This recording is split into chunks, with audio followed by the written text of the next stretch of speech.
For the Diocese of Cyprus and the Gulf, 2014 has been a year of firsts. Our first woman parish priest, Wendy Hoff, came to Kyrenia in April. The Diocese of Cyprus and the Gulf has always been keen on opening ordination both to women and to men.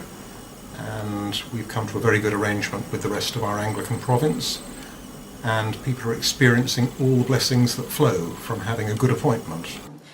Not so long ago we had a drinks evening here and we invited the Speaker of the House, a woman who's also a presidential candidate, and we exchanged sort of smiling, whispered talks about how they think the woman can't be in a position of responsibility here. The Deputy High Justice is a woman here in the north of Cyprus. It's people sometimes, I don't want to say they exaggerate, but they inflate their ideas about this gender. Some people create problems where there are actually none. He's brought a very great deal of vivacity. She loves the island of Cyprus. She's really committed to ministry to the wider community as well as the gathered community, and altogether it's good news in Kyrenia.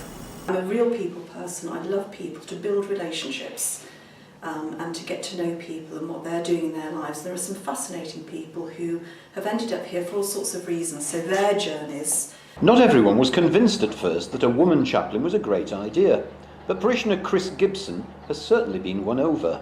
The church is changing, and the church is changing for the better.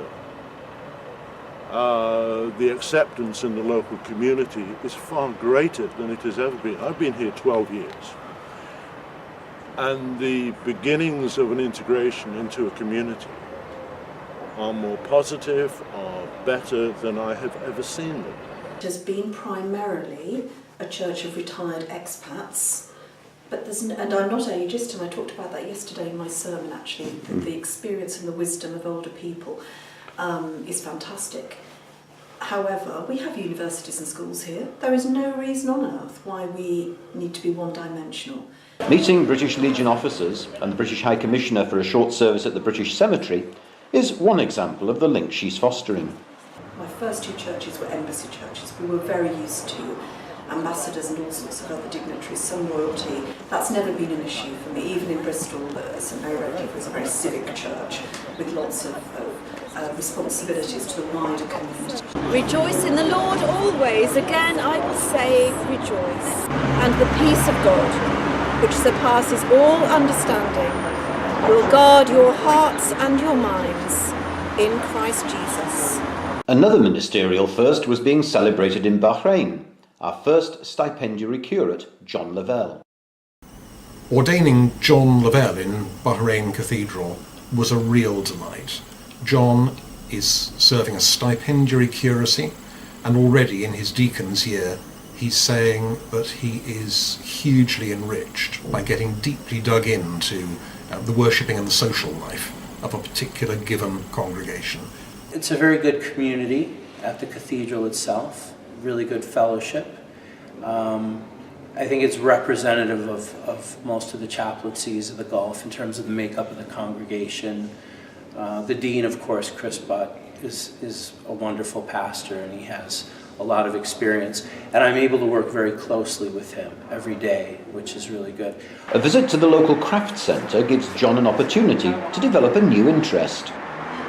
I'm also very interested in interfaith dialogue, and I've already, in the short time I've been here, I've formed a lot of relationships with Bahrainis, and the Bahrainis seem very open to talking about faith, and they're interested in Christianity. They come to the services more than I've witnessed in other Gulf countries. Of course, well, being from the church, I'm always interested in faith too. So how is your work in the Girls' Dream related to our faith or to God? For me, God is nature, God is everywhere, okay? And whatever we are doing, we are part of nature. God created us to integrate together. John has also taken an interest in the Seafarers Centre and the work of local chaplain Stephen Thanapol. What's your name? My name is Ronnie Carvalho. I'm from India. Oh yeah, which city? It is Goa. Oh, that's the most famous port, right? John hosts a house group at his new home. All that's downloaded and edited We enjoy coming together and having the fellowship of sharing a meal. And we've also had some very serious discussions and in time of prayer together, supporting one another in that way. And of course, there's the everyday business of pastoral liturgical ministry to master. His passion for social justice and his involvement with the Ecumenical Conference for Charity, which is the social arm of the Church. And just his sheer breadth of background, his immersion in Gulf culture has meant that he's felt at ease here, I think, very quickly.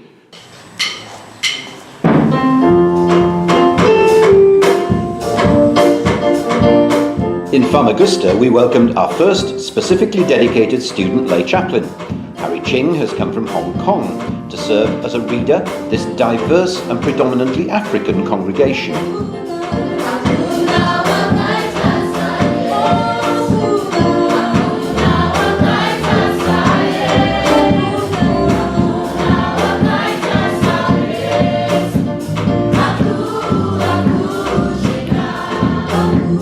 Feels very different, but I've done pioneering work before when I was in London, a completely new post, and also it's a very different atmosphere to what I used to.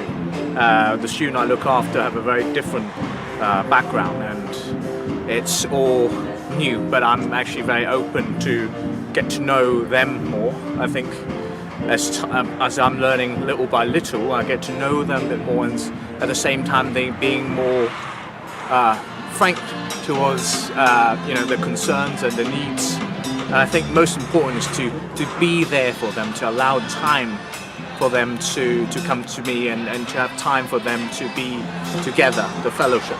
Coming from my own background, the more liberal Catholic background with very traditional hymns, to very modern and contemporary songs of today, I think it also represents diversity of the Anglican Union. It also represent the depth of our theology, be able to absorb all forms of Christian faith, that be able to serve the best of our students.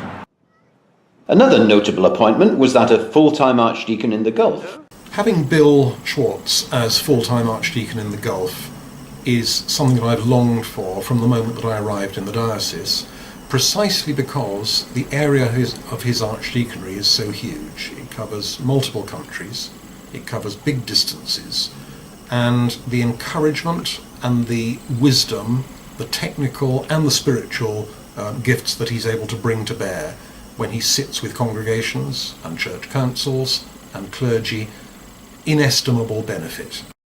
Aden comes to mind very quickly because we have a new priest there, and part of what I need to do is help him with the cultural adaptation and things like that, help him learn the history of the ministry there, and at the same time we're switching the whole emphasis in the medical work, which started off with general medical care, and then we picked up eye care, and quite naturally over the years the eye care has actually become much more important, so we're phasing out the general care and expanding the eye care, and that has a lot of administrative implications, and need to go and work with the staff and planning and budgeting, and that's very difficult to do over email and telephone. So to be able to go and spend some time there is really, really good.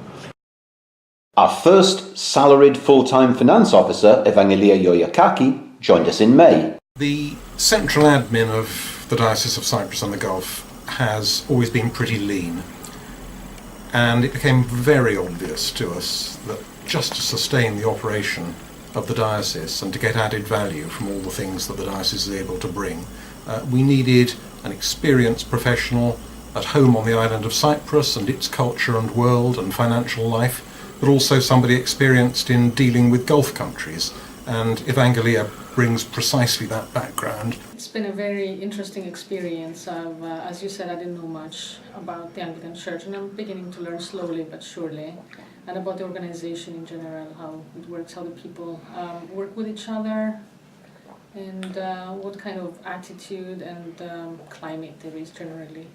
I'm pleasantly surprised. People are mostly helpful and offering offering assistance in anything that one might need. The girls in the office have been great in explaining to me a lot of things that would have taken me years to learn otherwise. Canon Paul Mabry is the first diocesan-funded spirituality coordinator. His Darinia congregation is about to take up the offer of a new home at St Fenurius Church. Most heartening thing, I would say, is the desire among the people that I've met to deepen their spiritual lives. A mixture of kind of training events for both readers and clergy, opportunities to spend days and half days with lay people, weeks of prayer, as well as preparing the diocesan prayer guide and supporting individuals on a one-to-one basis. Finishing the Anglican Centre in Doha with its showpiece Church of the Epiphany has been a real delight.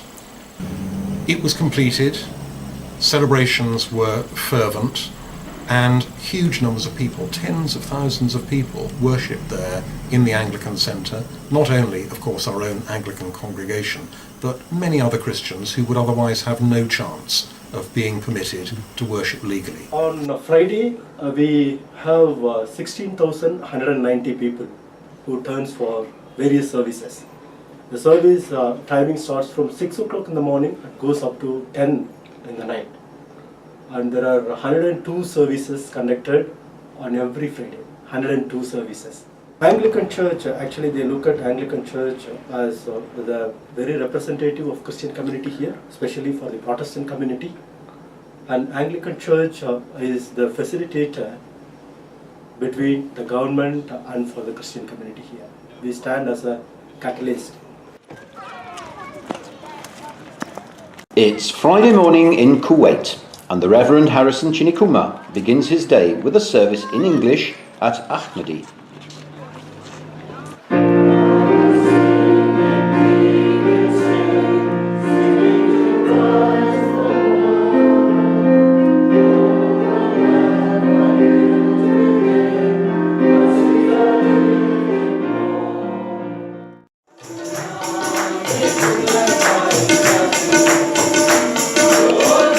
Another location, another service. This time Harrison leads the service in Urdu.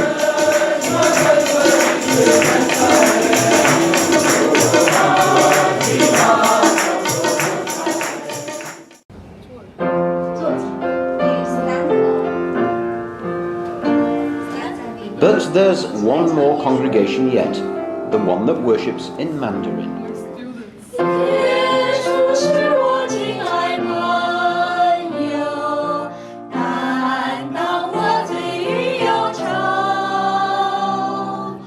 Though we can't provide worship in the Anglican tradition in every single language, nevertheless, when it's possible to do so, it's a delight to see it, and it reminds us that English is only one language among many, and to see people's delight in worshipping in their own mother tongue is huge. Chinese worshippers in the chaplaincy of St Paul, Kuwait, are mostly people who've come in from no previous particular religious background. So the whole concept of expressing faith in God is new and thrilling. We always feel like we have no ability to do all the things to leading congregation and to want to the church green and to bring more people to come in Christ. But whatever, how difficult when we start until now, we see how Christ to leading us and bring the people coming to the church. This is what's very amazing and excited. Arrived in Kuwait about in January 2014. So I'm very grateful that I've been introduced to this congregation. So I enjoyed to be part of the congregation, and currently I'm members of the Chinese committee, and as well as members of the PCC. 我感觉当我进入到教会以后，尤其在我受洗 After I baptized, I find a sense belonging to God. I have faith and hope in my life. 而且我 And 的 God is so near to me. 工作和家庭有了很大的变化。我最大的感受就是觉得我灵魂上有了归属。 Many chaplaincies have taken part in the Remembering Tree project, a new idea for this year suggested by Angela Merry from Bahrain. How does she think it went? I am overwhelmed. It's been a remarkable result of teamwork, togetherness amongst many parishes in the diocese. I hadn't expected so many squares to be created. For instance, in Dorinia, I know that amongst several churches there, 1,500 squares have been produced, several hundred in Limassol, the same in Larnaca, Bahrain, and other parts of the diocese. The one thing which I hadn't expected to be possible is that we would be able to donate 21 blankets to an orphanage in Baghdad. And there are 21 young people who are resident. All of them are profoundly handicapped. They are aged between 3 and teenagers. And so, as this is very much linked with St. George's Church in Baghdad, it seemed a natural fit. Every single time I go to Iraq, I'm moved enormously. And recently I was able to go to the congregation there and install Faiz Jerjis, who has been the assistant priest, as the parish priest. The people really rejoiced when Faiz, an Iraqi, one of their own, became the parish priest. And that was a real highlight. 40th anniversary year is a time to take stock. And I think what I would see probably over all that time, but certainly I've been able to rejoice recently in seeing a much greater sense of solidarity among and between and in most congregations, so that the concept of diocese becomes real, not as an administrative structure, but as something that is more than the sum of its parts. My prayer for the diocese in the anniversary year is that we would relax into worshipping God and serving Him in Jesus Christ.